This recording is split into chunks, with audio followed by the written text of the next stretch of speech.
fistules portosystémiques congénitales sont des malformations vasculaires rares qui font communiquer de façon anormale des veines qui viennent de l'intestin avec des veines qui retournent vers le cœur ou le cœur lui-même en ne passant pas par le foie.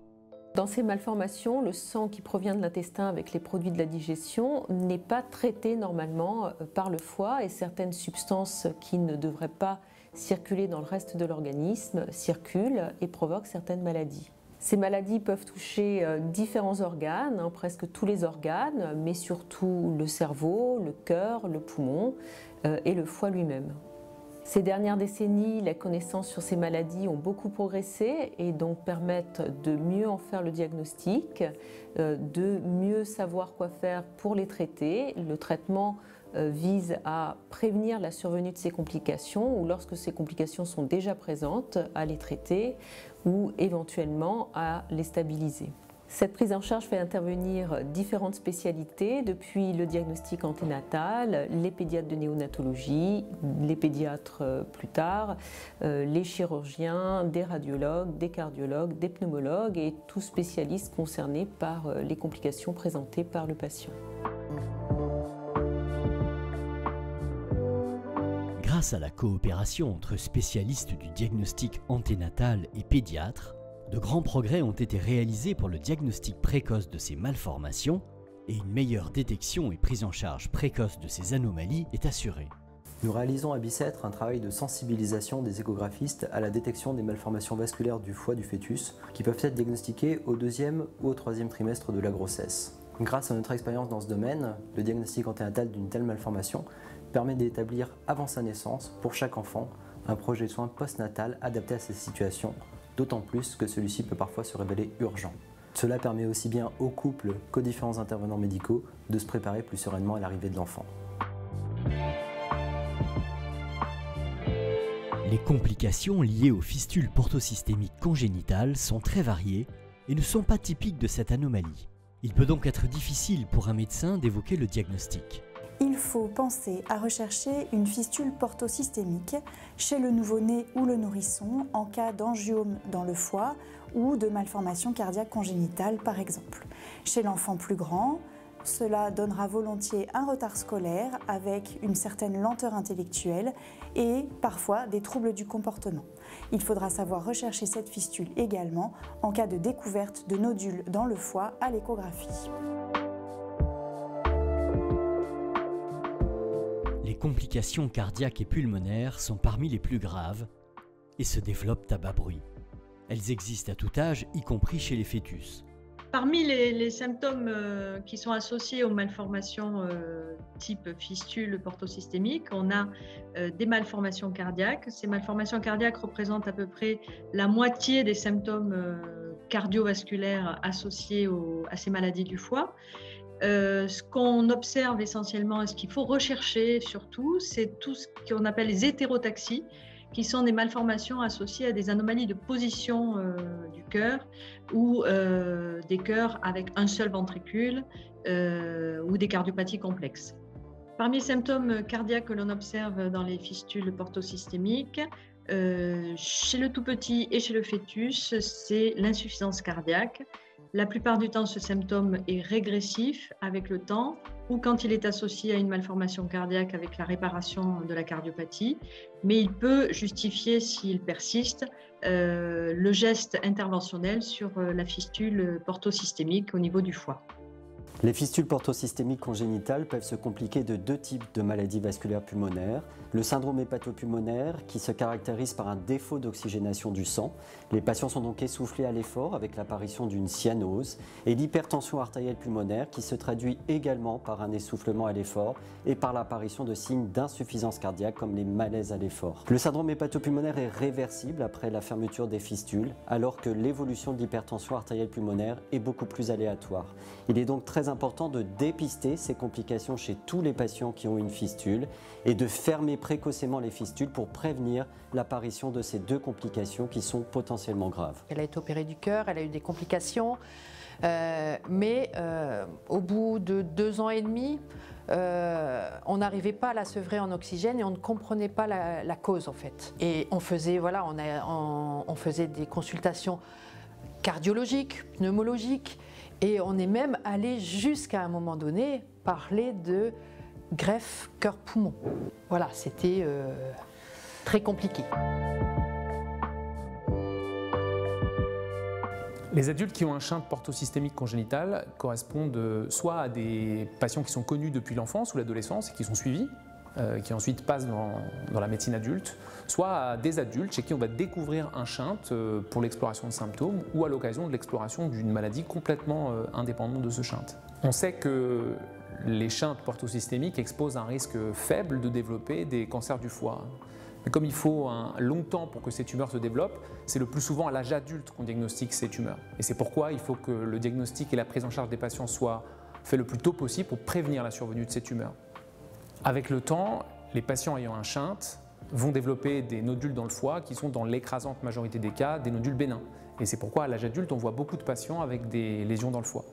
Il y a un rôle donc très important de l'imagerie pour le suivi de ces patients, pour bien caractériser ces nodules et pour bien surveiller leur évolution. Chez l'adulte comme chez l'enfant, le traitement par fermeture du shunt peut être réalisé par voie chirurgicale ou alors de manière mini-invasive par voie endovasculaire.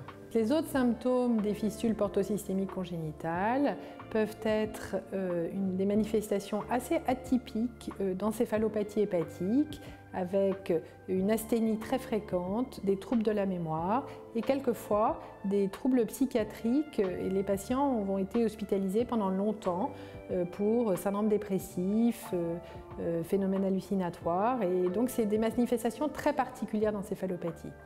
Les autres manifestations qu'il faut surveiller sont l'hypertension portopulmonaire qu'il faut dépister le plus précocement possible, bien évidemment. La prise en charge thérapeutique n'est pas toujours facile et nécessite vraiment une intervention multidisciplinaire d'expertise avec discussion du dossier avec les pédiatres, les radiologues, les hépatologues adultes et les chirurgiens en général dans cette prise en charge. Avant, je ne retenais rien. J'étais toujours fatiguée, endormie, des petits problèmes de compréhension aussi. Dans mon cerveau, c'était toujours dans le gaz, jamais à l'heure, sans souvenir de rien du tout. Et quand je me suis fait opérer, maintenant ça va mieux. Je me rappelle des choses comme mon souvenir du code de la carte, savoir un peu la valeur de l'argent. Je ne suis plus sur tutelle. Aujourd'hui, je travaille dans une cuisine centrale. Je peux faire un peu plus de choses. Et c'est mieux comme ça. L'association de l'AMVF a pour rôle d'aider les patients, de leur venir en aide à eux, à leur famille et les mettre en relation aussi avec le corps médical. L'association finance aussi la recherche médicale en faisant des financements. On a été hospitalisé une semaine où elle était très très basse en saturation. On était arrivé à 55% de saturation. Les médecins nous disaient, on se consulte, on fait des réunions entre les cardiologues et les pneumologues pour savoir ce qu'on peut faire. Jusqu'à un moment donné, le chef de service de pneumo nous a dit, est-ce qu'on est allé voir le foie? Pas du tout. On a fait une première investigation, donc premier écho. Et c'est comme ça que tout s'est enchaîné. On a découvert la fistule portosystémique ici, au Kremlin-Bicêtre. Le diagnostic des fistules portosystémiques congénitales repose largement sur l'imagerie. La radiologie, qu'il s'agisse du scanner, de l'échographie, de l'IRM, est très utile dans ces pathologies pour établir la carte précise de la malformation et savoir exactement quels sont les vaisseaux anormaux qui communiquent. L'imagerie permet également le diagnostic des complications, qu'il s'agisse des complications au niveau du cerveau, du cœur, du poumon et du foie lui-même ou dans d'autres localisations. Il est parfois nécessaire de mettre des cathéters dans ces malformations et en y gonflant des ballons pour simuler la fermeture et voir précisément quel est le type de traitement qui sera le plus adapté.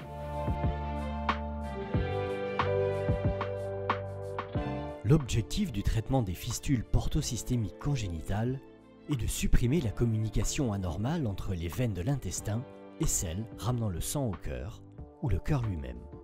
Cela permet d'éviter la survenue de complications ou de soigner ou au moins de stabiliser certaines complications déjà présentes. Ce traitement peut être réalisé soit par radiologie interventionnelle, soit par chirurgie. Le traitement donc radiologique repose sur le fait d'utiliser des cathéters, donc des tuyaux que l'on va introduire par les veines, soit au haut des jambes, au niveau des cuisses, soit au niveau du cou, que l'on va mettre dans la malformation. Et l'objectif est de mettre un bouchon dans cette malformation pour obliger le sang à retourner vers le foie. Ces traitements radiologiques peuvent être réalisés à tout âge, y compris chez le nouveau-né prématuré, mais également chez l'adulte. La chirurgie est parfois nécessaire dans la prise en charge des fistules portosystémiques. Cette chirurgie s'adresse essentiellement aux fistules localisées en dehors du foie, qui sont les fistules extra-hépatiques. Lors de cette chirurgie, on va soit décider de fermer complètement la fistule, soit, si l'intestin nous montre des signes de souffrance, réaliser une fermeture en 2 temps, avec un rétrécissement lors de la première chirurgie et une fermeture définitive quelques mois plus tard. D'autre part, il est parfois nécessaire d'intervenir chirurgicalement pour la prise en charge des complications de ces fistules, notamment lorsqu'il existe des nodules hépatiques que l'on peut réséquer. Il est nécessaire de surveiller après la fermeture que d'autres fistules ne se démasquent pas et que le retentissement qui avait été mis en évidence avant la fermeture s'améliore ou se stabilise. Nous suivons donc les enfants tous les 6 mois, puis tous les ans, avec échographie et bilan sanguin. On s'est rendu compte pratiquement une dizaine de jours après l'opération. On la voyait moins fatiguée, on la voyait moins essoufflée. Et on se disait, bon sang, même que le taux d'oxygénation, le taux de saturation n'était pas forcément en adéquation, mais on voyait qu'elle était mieux. C'était flagrant. Et après, au fur et à mesure, bien sûr, la saturation s'est améliorée. On a réussi à baisser l'oxygène. Et après, bon, au niveau du sevrage, bien sûr, ça a mis 6 mois. Voilà, pour être sûr que tout se passe bien, il y a eu pour voir si la nuit ça se passait bien. Enfin voilà, ça a mis 6 mois. Et après, elle avait une gastrostomie puisqu'elle n'arrivait plus à manger, elle n'arrivait pas à manger tellement elle était fatiguée. Voilà.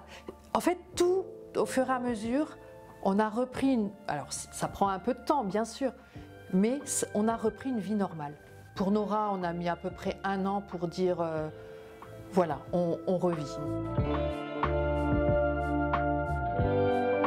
Pour améliorer la connaissance de cette pathologie, un registre visant à collecter le maximum de cas de fistules portosystémiques a été créé avec les hôpitaux universitaires de Genève et rassemble actuellement 50 centres dans une vingtaine de pays. Ce travail international collaboratif va contribuer à augmenter les connaissances sur cette pathologie et à diffuser plus largement l'information pour améliorer sa détection et sa prise en charge.